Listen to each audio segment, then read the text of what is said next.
Hey everyone! Welcome back to Anime Octopus, your go-to spot for anime deep dives and what-if adventures. Today, we're diving into part 2 of an exciting scenario. What if Naruko inherited the intelligence of both Minato and Kushina? Quick disclaimer. This content is purely for entertainment and discussion. I do not own any of the anime footage featured in this video, all rights belong to their respective creators and copyright holders. Alright, let's jump right into it. So much for a smooth escort and a safe journey, Raza thought with concern as he stood up and prepared to step out of the carriage.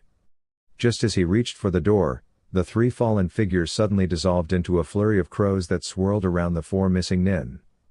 The Iwa group quickly realized they had been caught in a genjutsu and worked swiftly to break free from the illusion. As the illusion lifted, they were forced to react instantly. A large dragon made entirely of water surged toward them. The shinobi scattered in all directions, but one was caught in the wave's path and was momentarily overwhelmed, letting out a sharp cry. Before the disoriented ninja could recover, Naruko appeared in front of him, holding two kunai with a determined expression. Despite his condition, the ninja retrieved a kunai of his own and gave a low chuckle. "Do you really believe you can challenge me?" he said with confidence. "I'm Asami Dosu, a B-ranked missing nin. You're just a regular Junon," he shouted before charging at Naruko, who stood her ground calmly, ready for the encounter. Dash. With Shisui, the young Jonin quietly pursued the group's leader into the dense forest. Upon spotting the enemy, he launched a flurry of shuriken toward him. Kaido, the leader, reacted quickly, skillfully deflecting the projectiles with his kunai.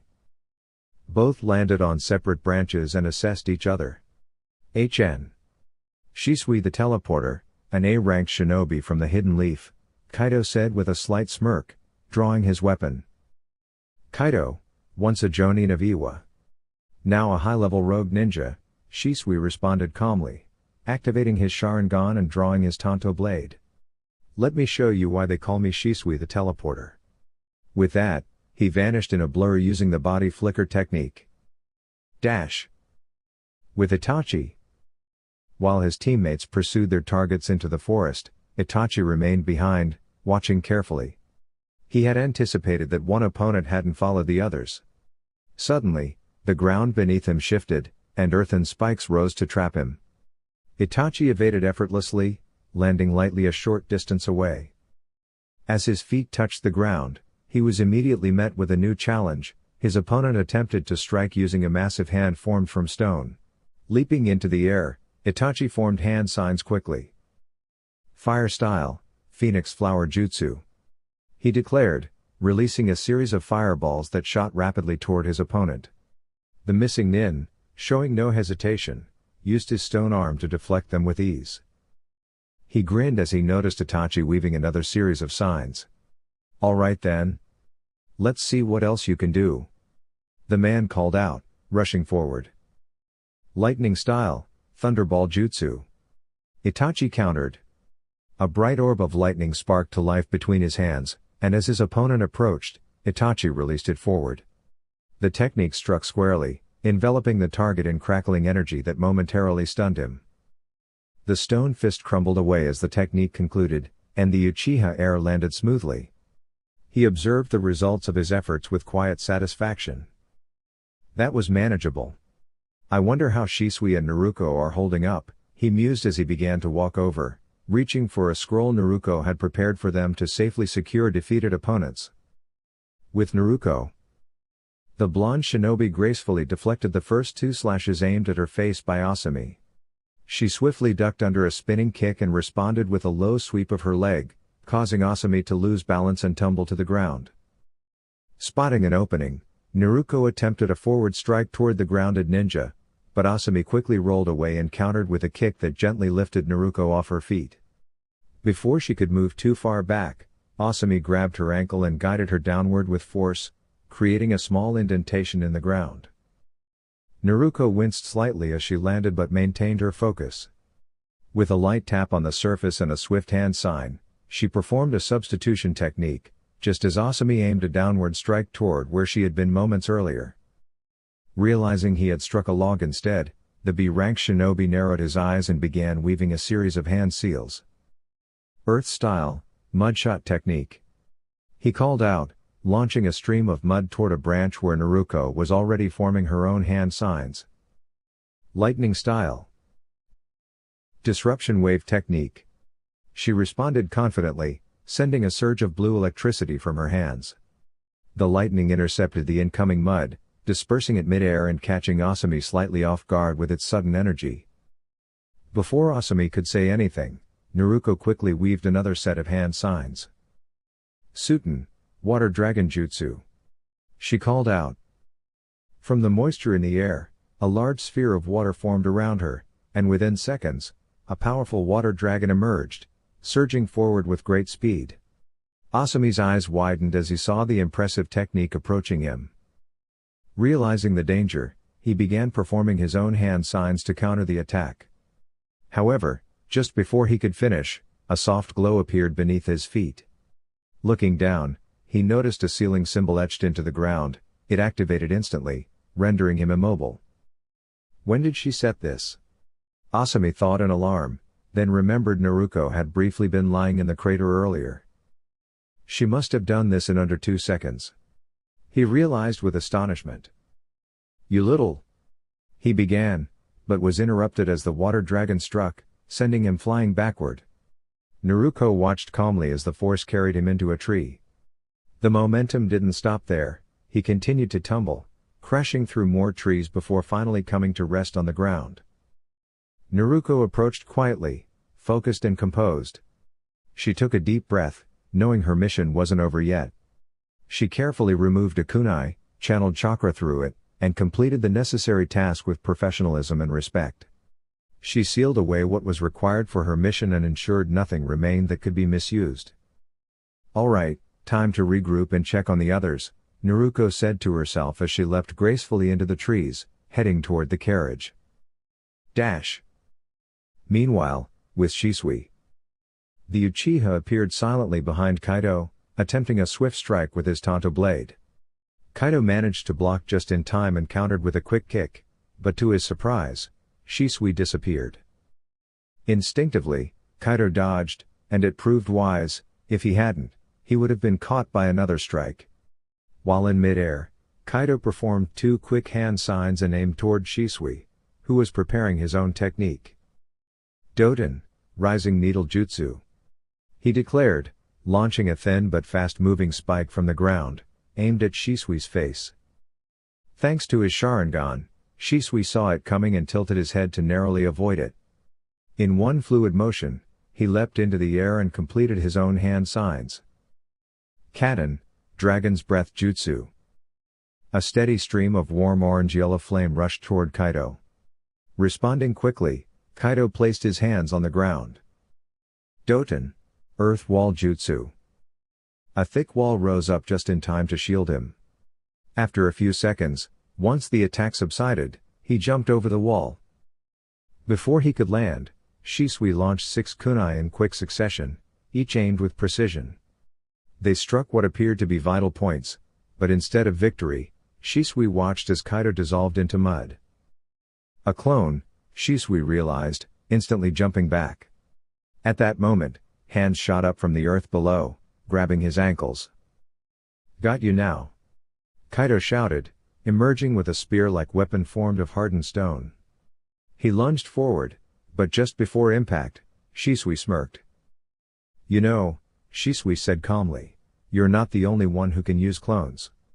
With a confident grin, he added, boom. The clone of Shisui that Kaido had targeted shimmered and, in the next instant, released a contained explosion. Hidden among the trees, the real Shisui watched the smoke rise. Thanks, Itachi. That technique really works well, he thought, amused. Once the smoke cleared, Shisui could see the aftermath. Kaido was severely weakened and unable to continue. Though fatigued, Shisui completed his objective carefully and respectfully. With the mission complete, he began making his way back to the carriage, ensuring everything was under control. With Itachi. A few moments after the young Uchiha successfully overcame his opponent, he was joined by Shisui. Raza was genuinely impressed by how quickly and skillfully Itachi had completed his mission. When the young Jonin returned within just a couple of minutes, clearly having handled the situation with confidence and precision, Raza found himself momentarily speechless. Of course, no one had mentioned how Naruko often did things in ways no one could predict. So when the young blonde returned with barely a scratch on her, Raza couldn't help but watch in amazement.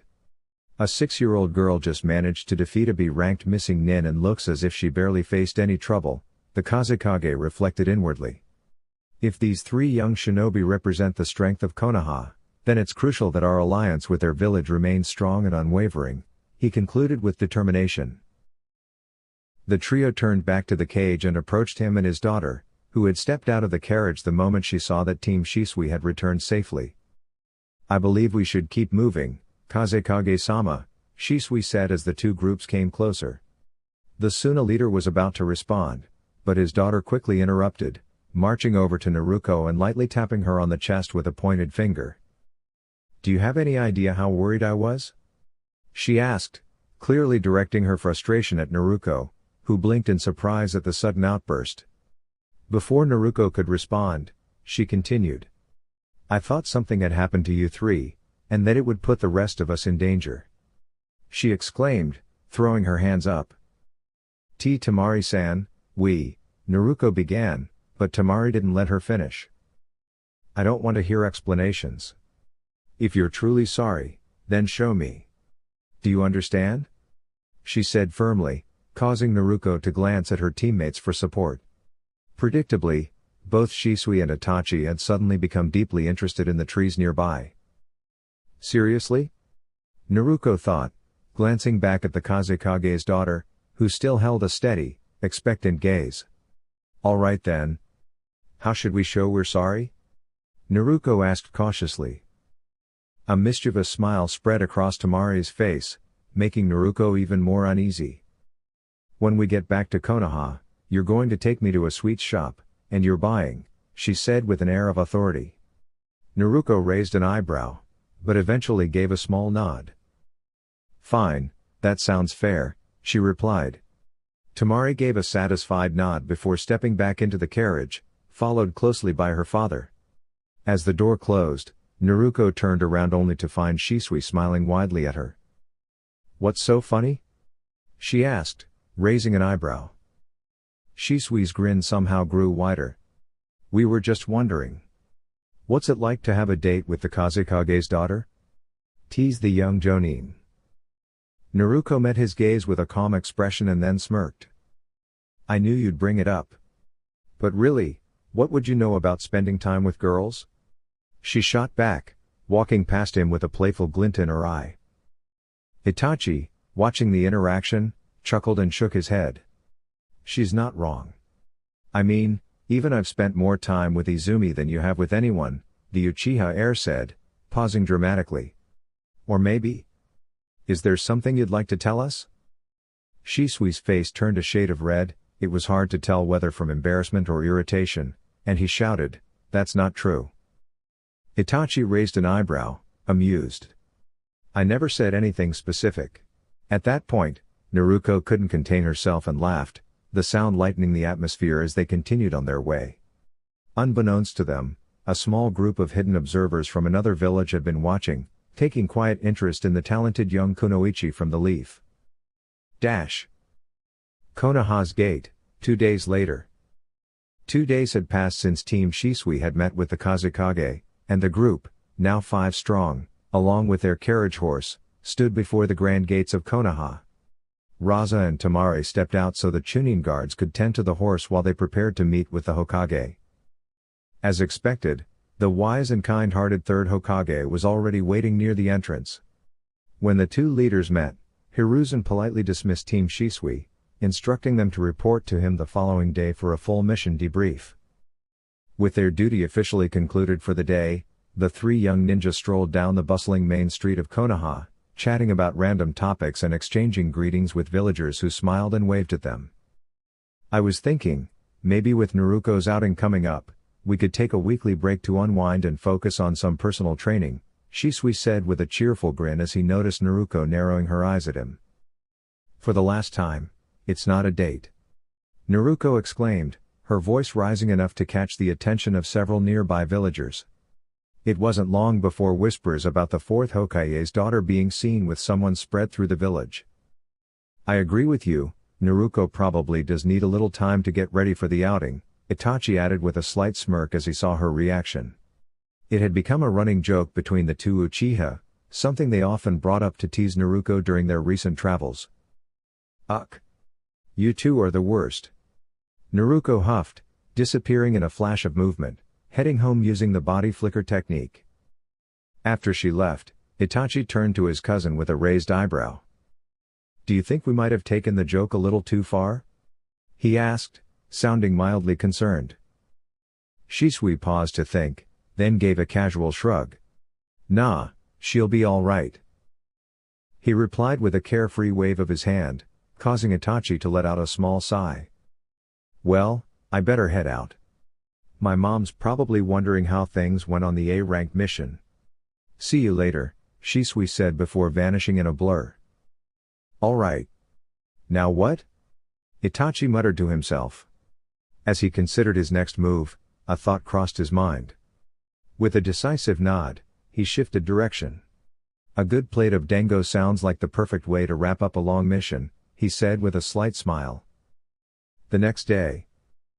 A day after their return, Naruko could be seen strolling through the lively restaurant district of Konoha. As she turned a corner, her eyes caught a familiar sight, a cozy ramen stand with a sign that read Ichiraku's Ramen. Drawn by the enticing aroma, she stepped inside and placed her order. After a short wait, she began enjoying her second bowl of ramen when the quiet of the shop was interrupted by a familiar voice. Hey, the note you left at my place said you wanted to meet as soon as possible. What's going on? Asked the silver-haired Onbu captain, someone Naruko considered like an older brother. Naruko quickly finished the noodles in her mouth and turned to greet him with a warm smile. Kakashi ni, I need your help creating a new jutsu, the young kunoichi said straightforwardly. The statement caught Kakashi off guard, his visible eye widening in surprise. Naruko leaned her elbows on the counter thoughtfully. I want to develop a technique similar to your Chidori, but without the drawbacks. Will you help me? Kakashi crossed his arms, his expression thoughtful. Naruko, you know that developing a jutsu takes a lot of time and effort.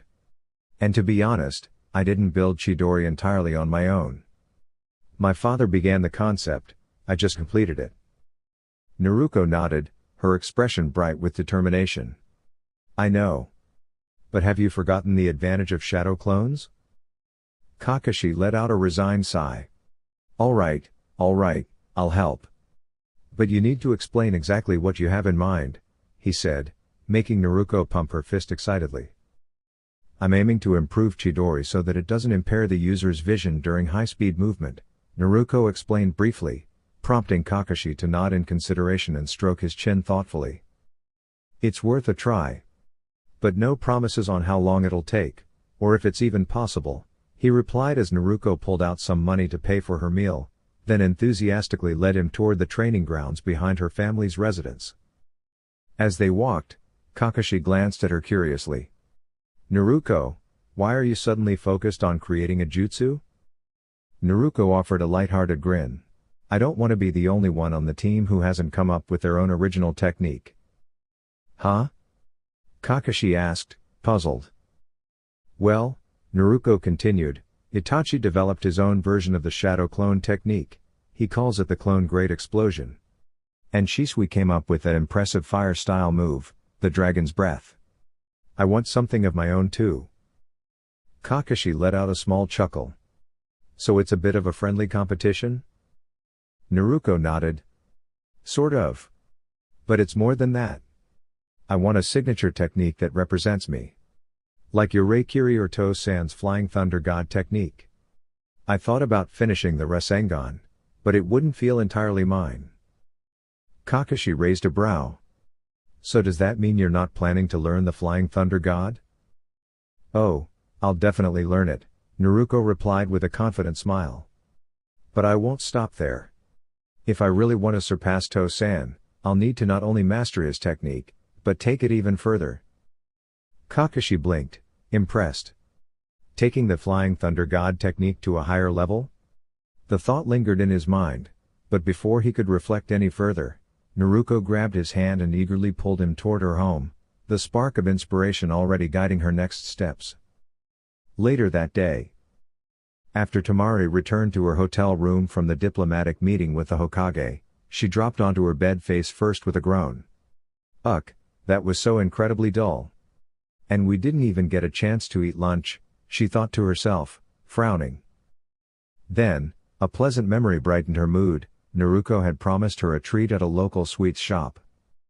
With newfound energy, she sat up and quickly made her way out of the room, determined to find her fellow blonde. Stepping outside the hotel, she glanced around for someone who might be able to help. Her eyes landed on a kind-looking older woman seated peacefully on the porch of a nearby house. Tamari walked over and offered a polite smile.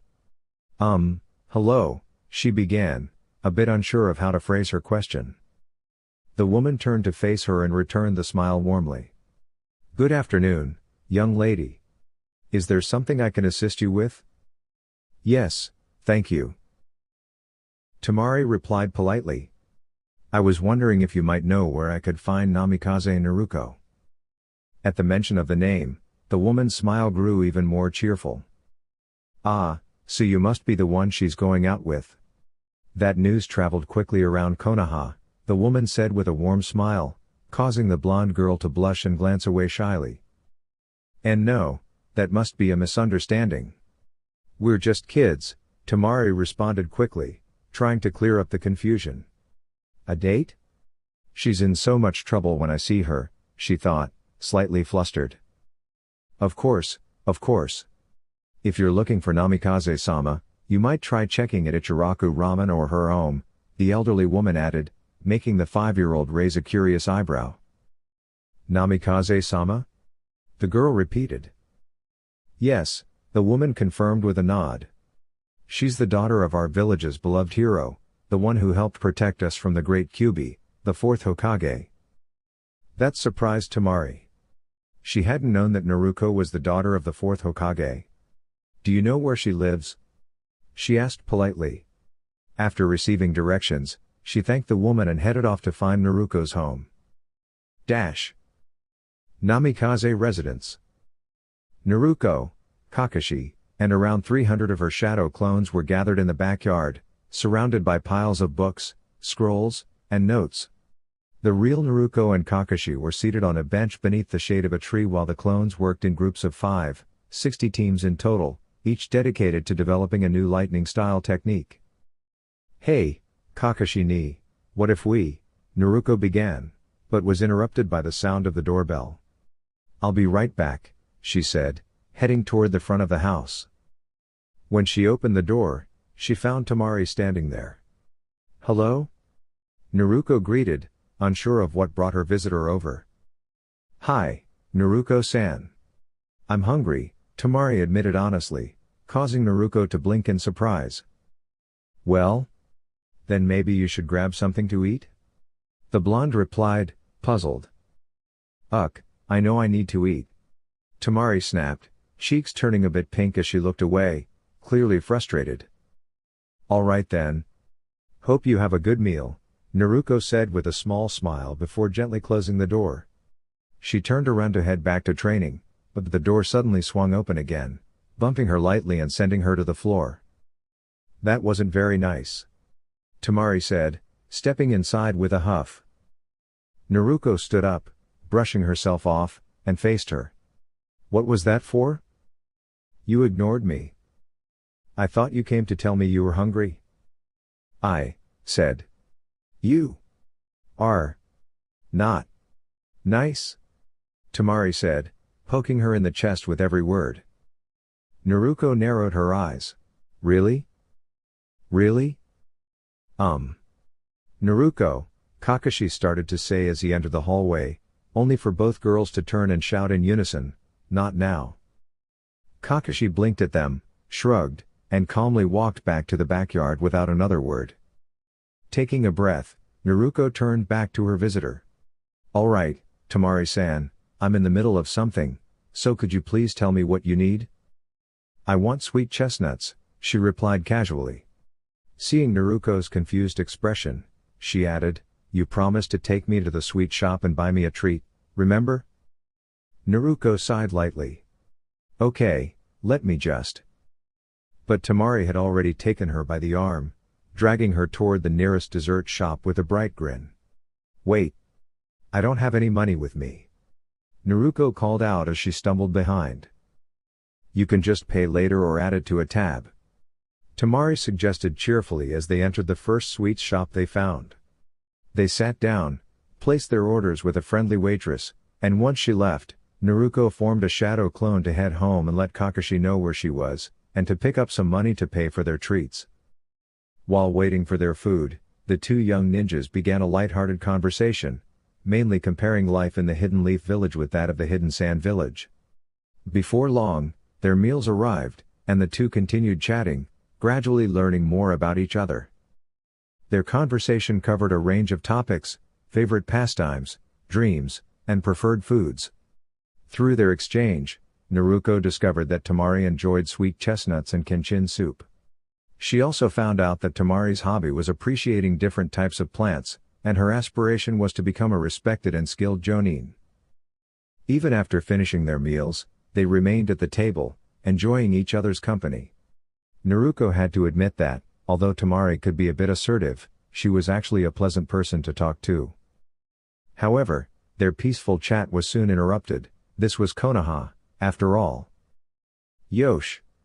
Let's have a refreshing sparring session after lunch, Asuma. Came the enthusiastic voice of Guy.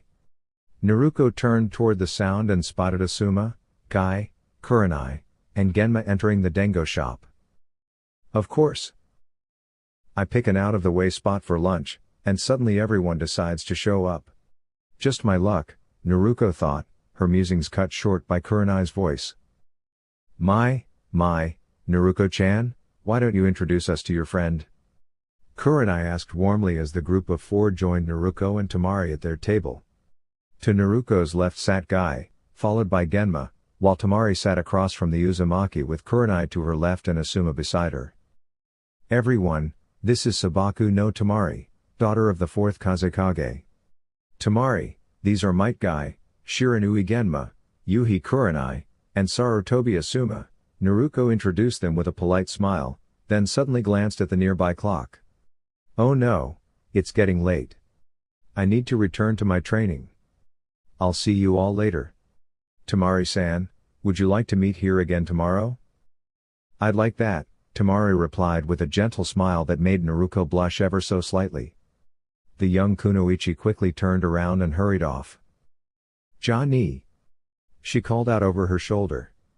Tamari soon excused herself as well and returned to her hotel once Naruko was out of sight. The older shinobi chuckled softly among themselves, clearly amused by the budding friendship between the two. 3 days later. The next few days passed quickly for Naruko and Tamari. During that time, they grew closer and began to see each other as good friends, spending most of their days together. Each morning started with breakfast, which Naruko always insisted on paying for. They spent their mornings chatting and enjoying each other's company before heading to Naruko's house to meet with Kakashi. There, Naruko would train with the help of her shadow clones while Tamari observed and sometimes even assisted. Her insight proved valuable, demonstrating her intelligence and creativity. Even without formal ninja training, she contributed meaningfully to Naruko's progress in developing a new technique. After training, the two would go out for lunch, Naruko treated once again, before spending their afternoons exploring different parts of Konoha or relaxing at a training ground or Naruko's home. Now, the pair stood at the Konoha gate, accompanied by the Kazekage, the Hokage, and a new squad of Onbu from Sunagakure. The two village leaders exchanged respectful farewells, and the two friends did the same. So, you're heading back, Naruko said gently. Tamari gave a small nod. Yeah, it's time to return. After a moment of silence, Naruko rubbed the back of her head, looking away slightly to hide her growing blush. I'm going to miss you, you know. Tamari smiled softly at her words. Oh? Are you about to get emotional? She teased, which made Naruko flinch slightly and point in mock protest. "Hey! I was being serious," she replied, but was caught off guard when Tamari stepped forward and gave her a quick, heartfelt hug. Before Naruko could respond, Tamari stepped back. "I should get going." "Goodbye, Naruko-chan," she said, hurrying into the carriage. Naruko remained in place, quietly watching until the vehicle and the Anbu escort disappeared from sight. "Naruko-chan, huh?" she murmured to herself, then smiled and began walking back home, ready for her next training session with Kakashi. 1 week after the Kazekage's departure. Since Tamari and her father had returned to Sunagakure, Naruko dedicated herself fully to training, focusing on a single goal, creating her own original jutsu. That didn't mean she trained solely with physical exertion or chakra use. In fact, after Kakashi explained the core principles behind creating new techniques, and after receiving some helpful conceptual input from her shadow clones, along with insights inspired by Tamari, Naruko spent most of her time in her father's, now her own, study refining the theoretical framework of the new technique. Despite her intense study, she still made time to meet with her older brother and occasionally hang out with her team. However, most of her hours were spent immersed in scrolls and diagrams, determined to bring her idea to life. Now that the week of rest and preparation had passed, Naruko was expecting to meet Shisui and Itachi at their usual training ground. But the evening before, the older Uchiha had informed her that their meeting place had changed. They were to gather at the Hokage Tower instead. As Naruko strolled through the lively streets of her cherished village, she couldn't help but gently furrow her brow upon overhearing some villagers still chatting about the rumors of her being romantically linked to the Suna princess. Letting out a soft sigh, she continued on her way and soon arrived at the Hokage Tower, heading straight toward where her teammates were gathered. "Great, now that you're here, Naruko, we can go meet the Hokage," Shisui said with a cheerful grin, prompting Naruko to raise an eyebrow in curiosity when she noticed even Itachi wearing a similar expression. "Alright, what's going on here?" she asked, tilting her head slightly, which only made their smiles grow wider. "You will hear in a few moments," Itachi said before walking toward the Hokage's office, soon followed by his teammates. After a soft knock and being granted permission to enter, all three respectfully bowed before their leader. "Hokage-sama," they greeted in unison, which brought a small smile to the elderly leader's face. "Please, have a seat," Hiruzen said, and the three shinobi took their places in front of him. "You might be wondering why I've called you here, or perhaps it's only Naruko who is unsure," the old man added with a knowing look when he noticed Naruko's eye twitch subtly in response. "Indeed, Hokage-sama, what's going on?" Naruko asked, prompting the third Hokage to nod as he reached for his pipe. With a light fire-style technique, he lit it calmly. "The reason I summoned you is because I received an outstanding report on your progress and abilities, not only from Shisui and Itachi, but even from the Kazekage himself, who observed your last mission using one of his techniques. Based on these evaluations, I've decided to offer you a field promotion to the rank of Chunin," Hiruzen explained, watching Naruko closely as she absorbed the information. "Of course, you could wait until the upcoming Chunin exams in 2 weeks. But if you decide to take them and don't pass, you'll need to wait 6 more months, he added, gently puffing his pipe while waiting for her response. Naruko paused, weighing her options. On one hand, I could accept the promotion now. On the other hand, I could take the exam in front of an audience and earn recognition, she thought to herself before coming to a decision. I would like to take the Chunin exams, Hokage-sama, she said confidently, prompting Sarutobi to raise an eyebrow in curiosity. Oh? And why is that, Naruko-chan? The elder asked with a thoughtful smile. Well, the first reason is that I want to build a name for myself. With so many people watching, this will be an important step toward my ultimate goal, Naruko answered. Ultimate goal? Itachi asked, clearly intrigued by her ambition. Naruko nodded firmly. Yes. I want to surpass my father, she declared with quiet determination. The 3 others in the room nodded in understanding. That makes perfect sense, they all thought in unison. And your second reason? Hiruzen asked with a slight smile, sensing there was more to her motivation. Naruko grinned and scratched the back of her head bashfully. Hee hee. It's also the perfect opportunity to show off a new technique I've been developing, she admitted with pride, surprising the others. A new technique? Shisui repeated, curious. Well? It's not completely finished yet, Naruko confessed, laughing a bit awkwardly, but I'm confident I'll have it perfected in time for the third stage of the exams. Eyes closed and arms crossed, she stood proudly, unaware of the light sweat forming on the brows of her teammates and the Hokage. Very well, then. There's only one more thing to discuss before you're dismissed, Hiruzen said, turning his attention back to her. Naruko-chan, would you prefer to take the exam solo, or should I find 2 other Genin to join your team? He asked. There's no need to find anyone else, I'll take the exams on my own, the young Namikaze answered with determination. Hiruzen nodded and pulled a form from his drawer, handing it to her. Understood. Namikaze and Naruko, the first portion of the Chunin exams will begin in exactly 14 days, on the 28th at 9 a.m. in room 301 of the Academy. Be sure to arrive on time. Dismissed, he said kindly. All 3 shinobi bowed respectfully before exiting the office. Outside, Shisui turned to Naruko with a teasing grin. So, Naruko, what kind of technique are you working on? What's it called? What does it do? Naruko only smirked and shook her head. You didn't tell me yours, so I'm keeping this a secret for now. Shisui sighed in mock disappointment while Itachi gave a small, amused smile. So, let's see. You were in the academy for a year, graduated at 6, and after only a month as a Genin, you're entering the Chunin exams. That's pretty impressive, Itachi noted. Naruko turned to him with a playful smile. I can't let you outpace me, you know, she replied with a confident grin.